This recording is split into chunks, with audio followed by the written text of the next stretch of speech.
right. All right. All right. Welcome to Politics Alive with Neil, broadcasting from deep inside the belly of the beast, New York City, fighting the liberal Leviathan with nothing more than thoughts, ideas, and a love for America. Politics Alive, the show for patriots, but Democrats are welcome here too. If you're a regular listener, welcome back. But if this is your first time, strap in, sit tight, and be prepared to be awoken from the hypnotic dream state forced upon us by the lotus eaters in the mainstream media. And honestly, welcome back, everybody. It's great to be here. I hope you're having a great week.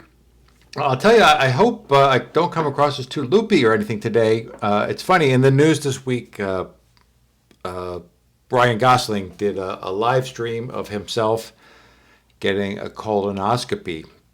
I guess once you hit 40-something years old, or once you hit a certain age, it's just a good idea to get it. So to get the word out, he did like a PSA. He did it with the guy, I can't remember his name, but the guy who plays Mac on It's Always Sunny. So they did a colonoscopy. And as it turns out, I've been scheduled for months. I'm not jumping on the Ryan Gosling bandwagon, but under the TMI category, I have one tomorrow, which it's pretty simple.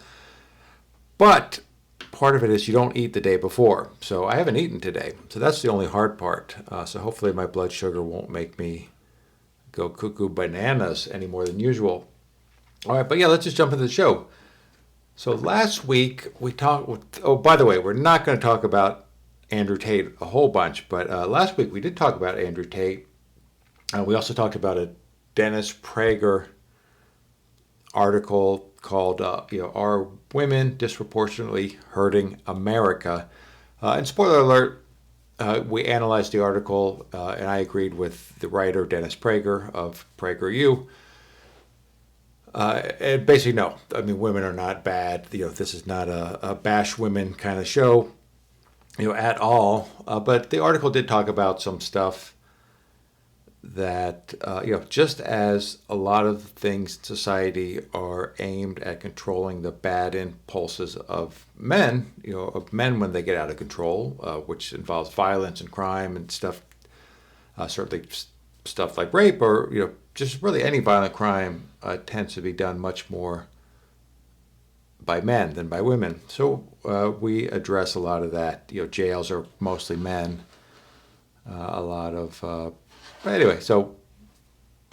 Basically, but women have their flaws too. And part of that has led America down a path of being woke. And the author said, and I agreed, that we do tend to, we just need to focus on, also controlling the bad impulses of all young people, male or female, and they're going to be slightly different. And I know that's shocking to say that there are men and females, and only to list two genders, but that's my radical view.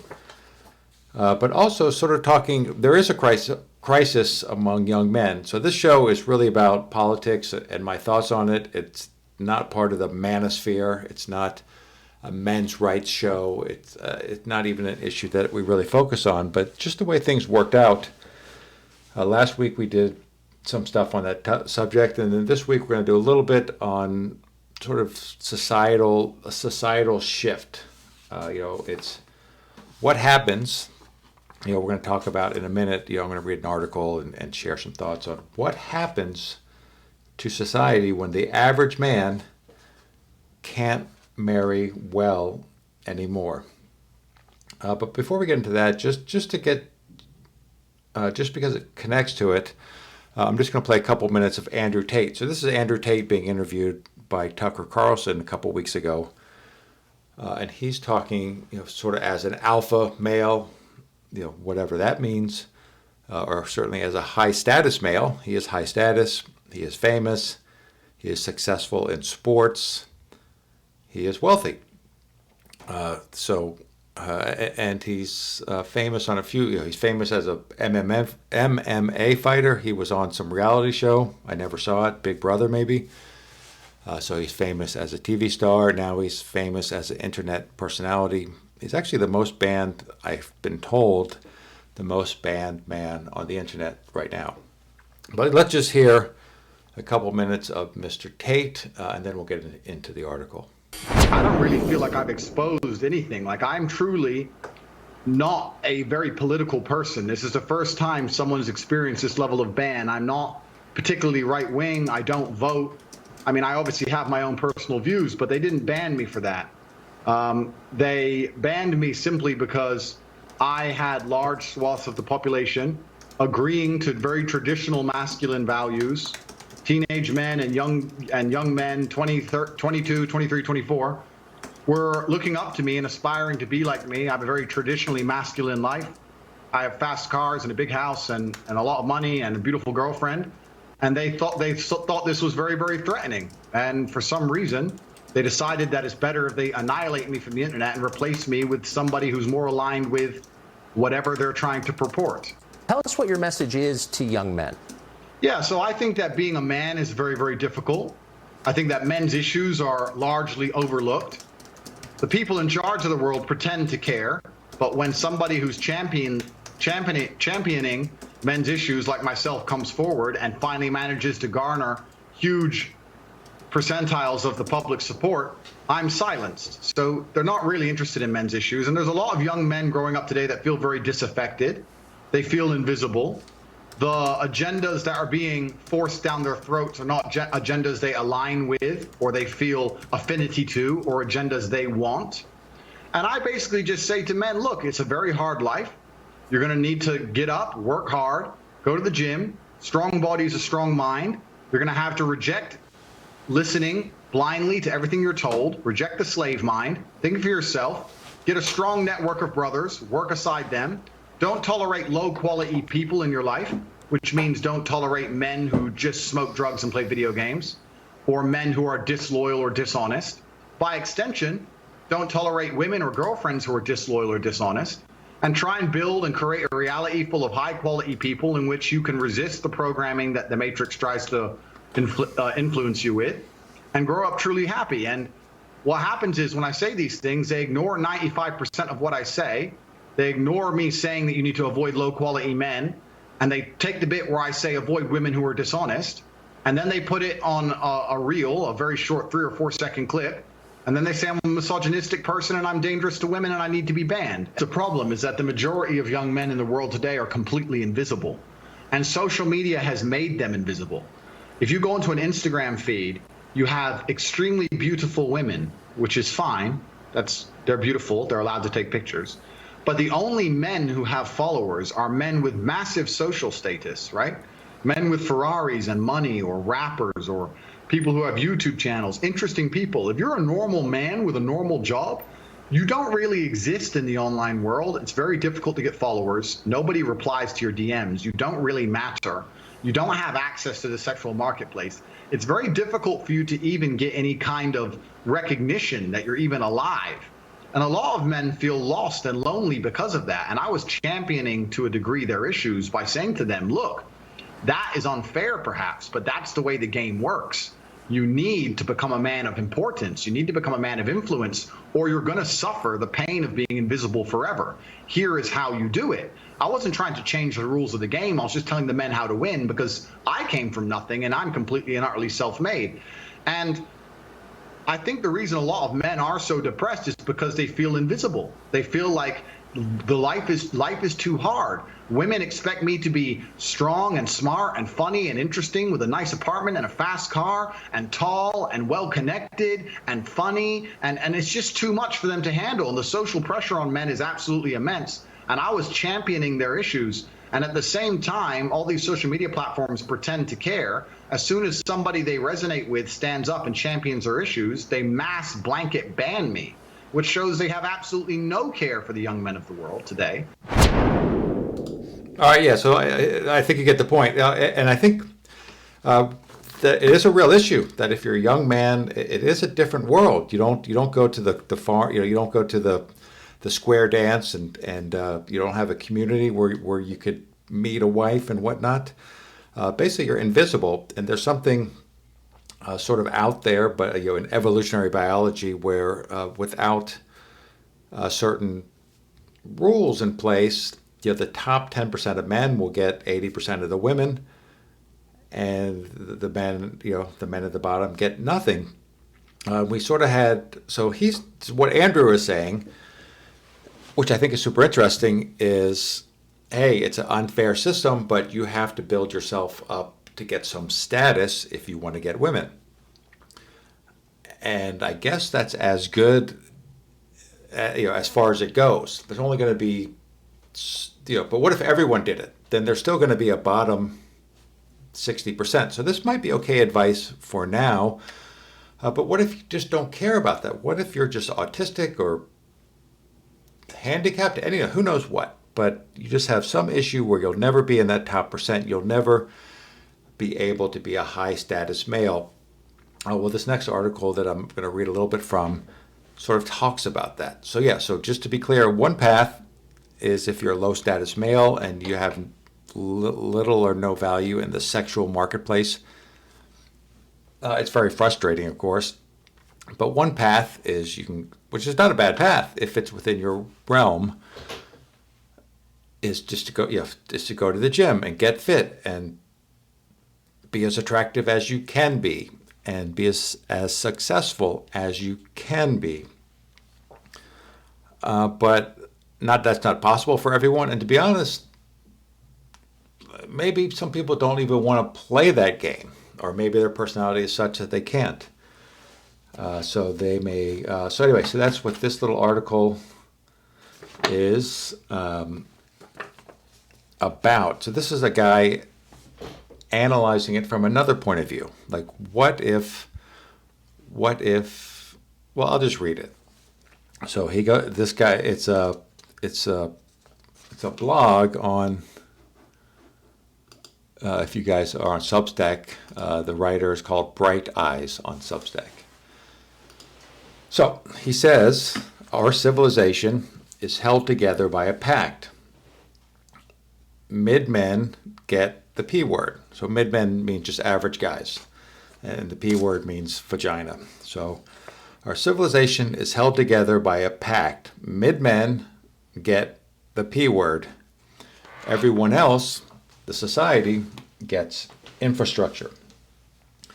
So this pact harnesses the single greatest source of psychic energy known to man: men's desire to secure the partnership, youthful attention, and children of attractive women. It comes at a cost. High status men have to give up access to the P word that they'd otherwise have.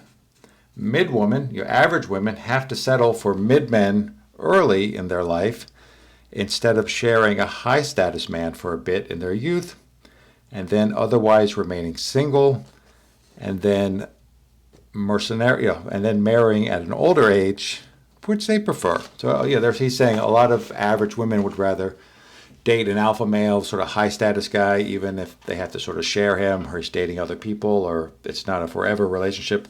They'd rather do that through their youth, have that sort of excitement, as opposed to settling for an average guy. But what a lot of them do is they'll sort of date through their youth with a bunch of alpha guys who get all the attention. And then when they sort of hit the proverbial wall, the average woman then will sort of settle and marry the average guy. But in the old system, average guy could get get an attractive mid-average woman. And even though the woman didn't get exactly what she wanted, it generally was worth it for everyone involved. Plumbing is nice, says the author. And by the way, before I go on, I'm just sharing this idea because it's out there. I think it's an accurate idea of the way a lot of people are thinking. There are things I agree with in it, but there's a lot of things I don't agree with in it. It's not my worldview, but I think it's a worldview that's out there, and I think it's going to have a real impact. But so moving on, I just want to be clear. This is not Neil's I'm not the writer of this. This is not even my opinion. So, back to the article. So, this system where, you know, it has an intensive margin. In other words, the sweeter the deal you make for these average men, the more civilization can squeeze out of them. It's pretty easy to do an 80-hour work week as a trucker if you have a thin, bubbly, hygienic, erstwhile virgin wife at home who's given you 3 red-headed kids and is anxious about not giving you good enough sex. But when this is happening with a woman who's 30 pounds overweight, angry, a slob, run through, barren, expects you to center female pleasure during sex, then it's going to be a harder sell on these men. So the former paradigm doesn't come for free. The one where the mid-man gets this sort of attractive woman. It doesn't come for free. So in general, you're going to need to build a social apparatus. Religion, behavioral mores, unnatural standards to shame women into it. And that shaming will inevitably make real, normal, happy, make real, normal women unhappy.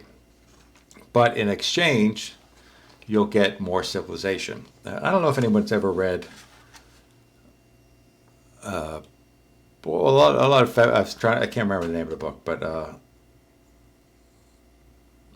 anyway. But I'm thinking back to a lot of late '60s feminist writing talked about this. But anyway, basically, it doesn't come without a price. You sort of have to shame women into it to get a society like that. But then you get more out of the men. Of course, different people have different tastes regarding the right amount of female shame to trade for plumbing and technological progress. But recently, in roughly the past century or so, an unhelpful notion has emerged. It's the idea that you can take the trucker, give him the ugly wife, and get him to work as hard as he would have if he had the hot wife that was shamed into it.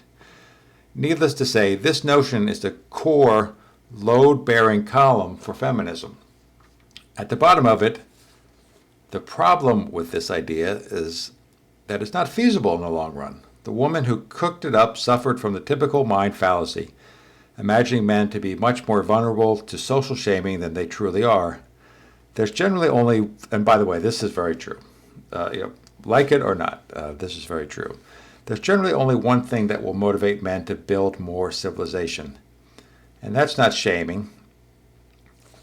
It's an attractive wife who will bear him children. So the next heading is called Incel as Revolutionary. So the long run, inescapable equilibrium is one wherein truckers with ugly wives will not work as hard, and truckers with no wives may not work at all. I mean, think about it. If you're this is just me talking, but if you're a trucker or whatever, it's a mid or low status male, why work 80 hours a week if you have no possibility of an attractive woman, if you don't have a family, especially if we're in a society like we're talking about now, where people might get UBI. They might just get paid to do nothing. So of course, back to the article. Of course, all sociological systems, all societies are propped up by a mix of social conditioning and biological impulses. A man raised under the hot wife paradigm might internalize certain principles like a husband should sacrifice for his wife and continue to abide by those principles blindly even when he winds up marrying a sort of ugly woman. In the near term, feminism is banking on this precarious inertia carrying civilization forward, at least until a more sustainable solution can be discovered. So basically what he's saying is, at one point we had a system where average man as long as you sort of did the right things, you were pretty much guaranteed that you could have a stay-at-home wife that was attractive, that would be more or less obedient, would be sexually available to you, would provide you children. She was kind of shamed into it by religion or society or family or culture.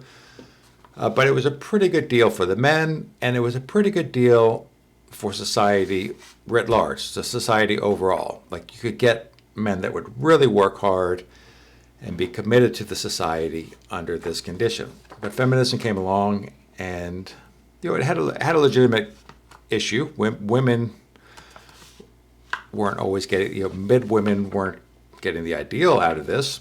They got a lot of the benefits of society too. So feminism came along, it sort of improved the situation of the women. Now they were free, they could have it all, they could do what they wanted. But now the men were expected to work just as hard and without the same benefits as before. So once again, I'm not arguing that this is right or wrong. This is just what this guy is laying out. So the new system is feminism came along, and then men are supposed to just take this pretty much a bad deal for them. And that's just the way it is. Except, here's the next heading. Incel as revolutionary. And for those that don't know, incel, we'll get into a little bit more, but that just means involuntarily celibate. So these are men that for whatever reason just really can't get laid because they're mid-level or low status, or they don't have great social skills, or they don't have great income. They've sort of grown up around computers. Maybe they have autism. They're just not that great, and they don't want to be celibate, but that's the world we're in. So they're seeing the top 10 or 20% of men getting 80 or 90% of all women. The women are not marrying, they're just sowing their wild oats. And the incels, which are rebelling. Let's just say that. So incel as revolutionary.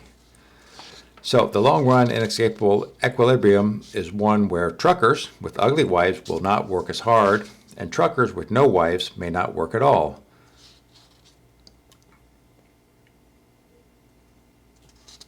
So the incel is the greatest threat to such a system, and therefore he has captured feminism's attention. Incels, involuntary celibates, as such, are not really a direct threat to anything by construction. They're too few and they're uncharismatic to do much of anything beyond random acts of small-scale violence. But what they have managed to do is speedrun the conjuring of a new system. Who knew that tight-knit groups of highly intelligent autistic men focused on a single problem could generate powerful ideas? Surely the original incel meme community had some silly stuff, but it spurned ideas such as cock carousel, which just refers to women in their 20s just running around, sleeping with a bunch of guys until they're kind of used up. Then they settle for somebody that they wouldn't have given the time of day to, in their youthful prime years. So once again, I'm not agreeing with all this stuff. Also, it talks about the wall. So that's when a woman had been running around, she's been in her prime, and all of a sudden, she's hitting mid-30s or later, and she sort of hits a wall. And now she has no choice but to once again settle for a mid-man that she would not have given the time of day to in the past. Beta bucks is a term. It's just it's a phenomenon. We've all seen it, where an attractive woman has a bunch of guys in the friend zone around her, and they're just hoping for a chance to sleep with her, but they will never get it. Another idea that existed in sociology, but kind of came out of the incel community, of which I'm not a member, but are just ideas that sort of entered the popular culture through this subset of weirdos or guys that couldn't get laid, that just through no fault of their own, society had shifted, and they were invisible. Nobody wanted them. They had no value. It was shameful for a woman to be with a incel type. But this idea of, and I might be saying it wrong, but hypergamy, which is women tend to marry up. So almost never will a woman marry like a woman almost always marry a guy that's wealthier than her, or more successful, or more famous, or more educated, and has more options, more success potential. And that's just a biological thing, to what degree. But if you look at actual facts, actual science, actual reality, there are more women now getting educated in our colleges, but they will not give the time of day. They will not marry. They will not partner up with generally lower pay, lower salaried, non-college educated males, also who have lower social status. I mean, somebody, if you're a psychiatrist, even if you're a supervisor, of garbage men for the city of New York, you might make similar money. Who knows? Especially with overtime. But a woman, according to hypergamy, will not lower herself to lower social status, lower wealth. So all this comes out of the incel community. They popularized this idea as people like me that are not part of it, and millions of others are now aware of this. So there's a bunch of weird stuff in there too, and sort of hatred of women, and I think there were some killers that, crazy people. It was a really dark community in a lot of ways. But it seems like a lot of that stuff is being shed. They've moved away in a lot of ways from these black ops, more towards somebody like Andrew Tate, who I played at the beginning, who, is, those ideas are reliably square for the average mid guy. Like, oh, okay, that makes sense. There's a logic to Andrew Tate. It's not just hatred or, anything. Although Andrew Tate has his moments when he's,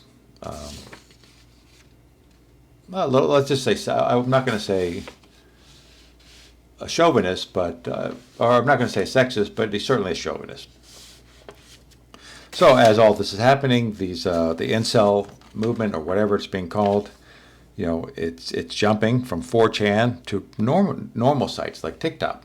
And even though they're trying to ban people like Andrew Tate, he was the number one most viewed person on TikTok. So the incel revolution is now in the streets.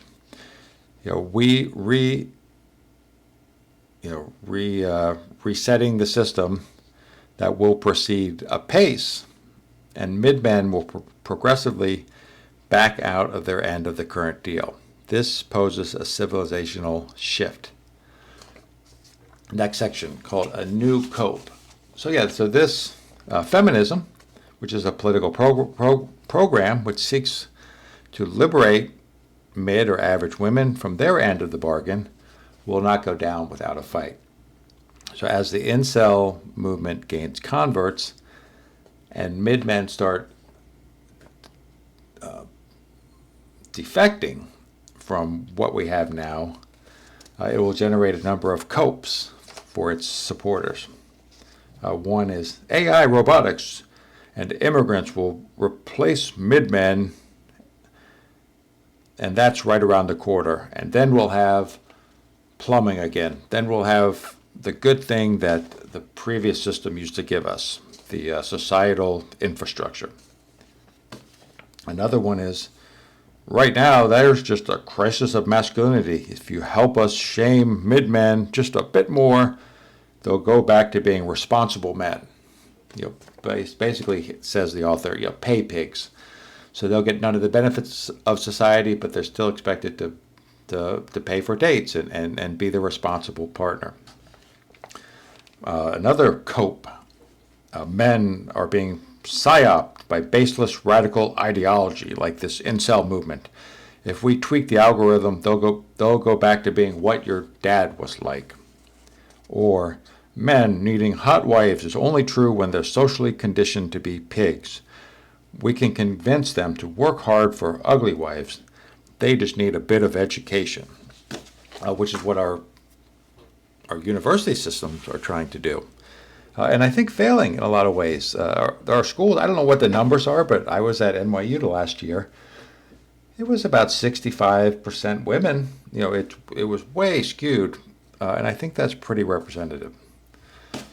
So this next little section, I just also want to reiterate, this is not what I think. This is not my opinion, but it's something that's out there, and I think it's an idea worth discussing, or at least knowing about. If my show does anything, hopefully I educate somebody, just about what's out there, and good ideas and bad ideas, but the ideas that are affecting our society. So he goes on to say, these copes, these rationalizations, won't do much of anything. The cat's out of the bag. But they will generate a lot of heat.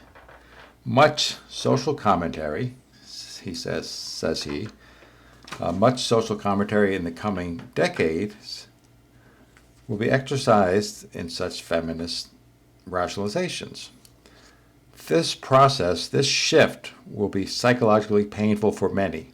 The music will stop, and tens of millions of midwomen will realize that they priced out of the eligible husband market altogether. Female social circles will be split into sexual haves and sexual have-nots. So in other words, these women that were too good to go out with these mid-men will get older. They will be less desirable among. They will not be able to get those alpha males, those top males, and this sort of these mid-men. They've just dropped out of the whole dating, marriage, that whole thing. So now the side effect is you're just going to have, millions and millions, 30 million, who knows? You're going to have all these women who were told they could have everything, and now nobody will want them. So they sort of experience what the men experienced, a decade before. So the havoc, says the author, these women will wreak won't be insubstantial. The feminist rationalizations that men have changed the game on them halfway through will actually be true. Their prospect of having it all will evaporate in a few years' time. The sex rate will plummet, and there will be hell to pay. Imagine Katie, a 55-year-old average woman, perpetually on a double dose of Lexapro and Avitan, leaving her low-wage, mid-management desk job a few hours early in order to make a birthday party held for a friend's mini poodle. Now multiply this by 30 million. Each one spewing misery and social havoc into the world for decades on end. Given that we've already at the Andrew Tate stage of incel ideological saturation, we should get our first cohorts of Katies in 5 years or so. Says the author, I think they're already here. I think there's a generation of women right now that were told they could have it all, and now they're 50 years old. They can never find meaning in a family because biologically that's not possible. There's not a huge marketplace for 50-plus-year-old women that are single, that have never had kids, and haven't been in long-term relationships. So they live alone, they work in a cubicle, they come home to 2 cats. So so that's just as sad as what the incels are going through. So this isn't women are bad, men are good. I'm just saying I don't think these Katies that the author talks about are 5 years in the future. I think they're here now, but I think it will grow. The next section is called Dialogue.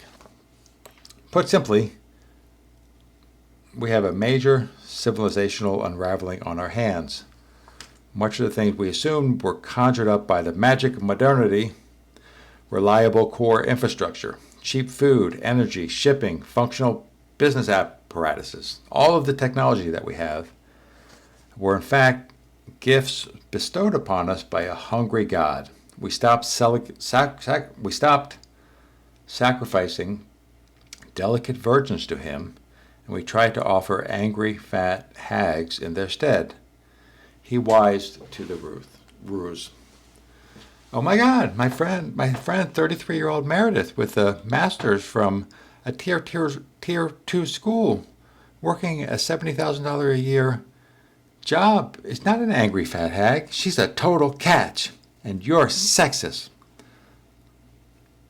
Listen, I have nothing against Meredith. I'm sure she's nice. But the hungry God doesn't care if she's nice. The hungry God cares if she's thin, young, submissive, virgin. The hungry God is sexist because 5,000 years ago, only 1 out of 17 men passed on their genes. And viewing women as pieces of meat helped many of them thread that needle. He evaluates Meredith as a piece of meat and always will. No matter what I think of her, on his altar, Meredith will always be an ugly, fat hag. You can't stop sacrificing, or you can stop sacrificing to this God. Sure, but don't be surprised when his gifts stop coming. He won't always be sexist. Men only objectify women because of social conditioning, which we can undo as a civilization. I sort of agree, actually. You can brainwash most people into aping whatever behavior you like. But while you can manipulate their minds, you cannot dupe their spirits and flesh. Men tip fertile strippers double what they tip infertile strippers. This is just Neil talking. Yeah, that's based on a study. Women that were fertile, if like actively ovulating, even though the men didn't know it, if they were strippers, whether it was pheromones or whatever, instinctively on a much deeper than intellectual level, on an animal level, men sensed that, and while they were ovulating, while they were fertile, strippers got tipped twice as much. Men were twice as interested in them. Back to the article. So do you think that men will behave differently when you ask them to pay for sex with their sweat?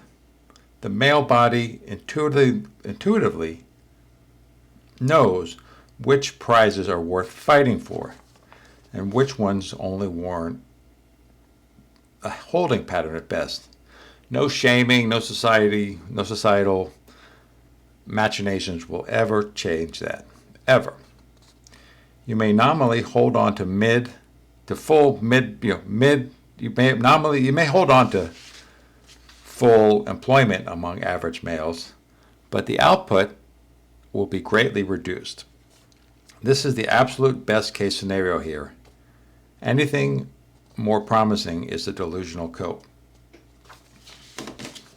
Girl bosses, say some, girl bosses will compensate for reduced average male productivity. There are women willing to clean sewers, drive trucks, and run unfashionable businesses. But they're outliers. Could this change? I guess. But we've had feminism for 60 years, and most women still choose lower paying alternatives. I bet against a sudden transition of average women out of the email labor market and into the core infra labor market any day of the week. And deep down, you would too. This is a revenge fantasy. You're an incel. The author goes on to say, I don't really have a dog in this fight. As rich girls never really stop being thin, cute, virgin, and nice, if I needed to pair it with an average girl, I'd use my social value and find one of the good ones. I'll just add that this is sort of where I differ, especially from the Andrew Tate stuff. I don't really care about status. I sort of grew up as a hippy-dippy teenager, so I just always wanted just a sort of sweet hippie girl. But still, I think you could be a sweet hippy-dippy type of person, and you still can't escape evolutionary biology. So once again, I'm not agreeing with everything this guy's saying, but as we come to the end, I just want to say I think this is an idea worth talking about. So the Katies, these women that sort of get passed over as things shift, as incels grow, and then nobody wants them. The average girls, won't be the girls that spurn me, he says. They'll be the 110 IQ, stage 2, who got screwed over by a seductive worldview that was thrust upon them. And really, feminism, as it was presented in the 60s, 70s, and 80s, seemed like a good deal for women. You could have it all, but men are still going to hold the doors and pay for your dinners. I mean, who wouldn't take it? But now that the game has changed midways, they're going to be in trouble. So,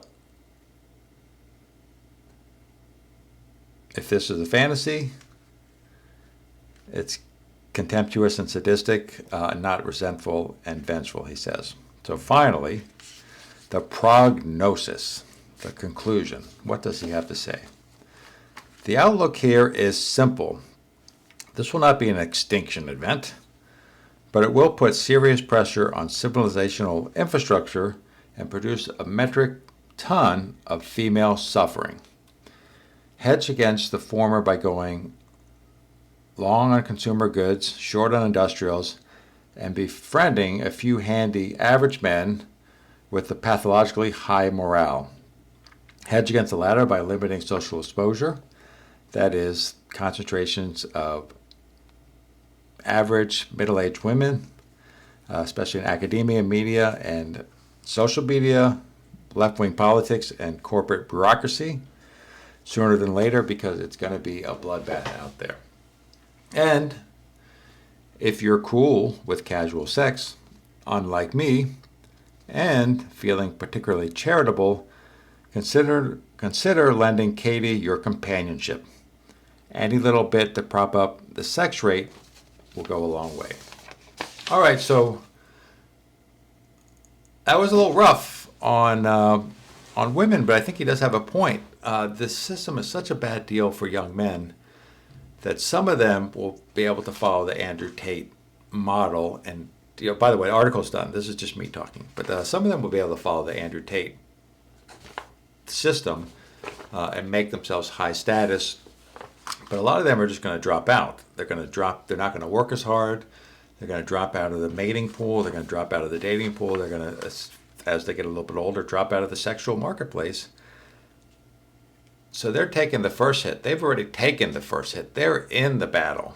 But what I think a lot of these women that are maybe just hitting 30 now, late 20s, in 5, maybe 10 years, that's it. Their genetic, their